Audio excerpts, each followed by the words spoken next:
се работи за случајот на доктор Ирина Пановска за набавка на лекови во здравствениот дом Скопје. Значи, по доставената пријава од анонимни граѓани и група загрижени лекари за здравјето на пациентите, како и подопрен глас и објавувањата на некои портали, согласно член 23 став 1 од Законот за спречување на корупција и судирни интереси, Државната комисија за спречување на корупција отвара постапка за утврдување на корупција и судирни интереси за доктор Ирина Пановска Ставридис, назначена за ВД директор на јавната здравствена установа Клиника за хематологија Скопје. Добро. Приговорот се однесува за влијанието и наместувањето на тендерите во корист на веледрогеријата доктор Пановски, во која е собственик нејзиниот татко Златко Пановски. Во приговорот исто така се наведуваат и за доста други нерегуларности и измени во систематизацијата заради поставување и унапредување на своји луѓе без водење сметка за нивната стручност, меѓу кои и подписници во незино име за кое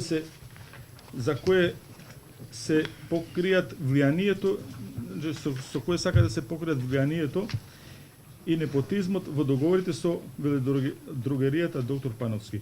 Како подписници ги наведуваат доктор Мартин Ивановски, кој е истовремено и член на управен одбор на клиниката и е назначен или унапредуван како раководител или шеф на дневната болница, и доктор Сонја Трајкова, која по незиното доаѓање како ВД директор е унапредена во раководител или шеф на одделението за анемии.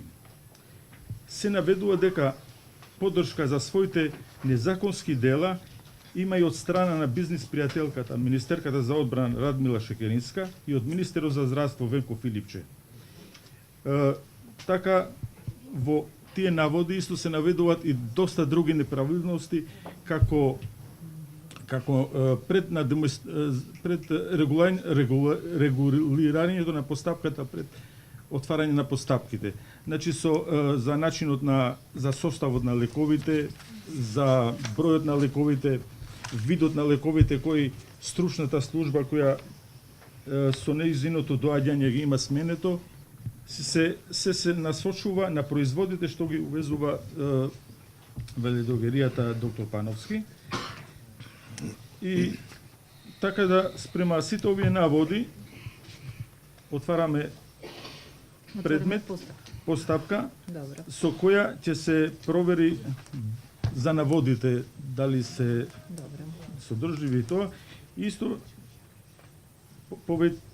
поред отварањето на предметот, исто сакам да се преиспита и дали доктор Ирина Пановска, пошто е назначена како ВД директор, ВД директор е само до 6 месеци и треба да се назначува пак или да се избере друг. Така да во повторното именување како ВД директор, дали има доставен анкетен лист?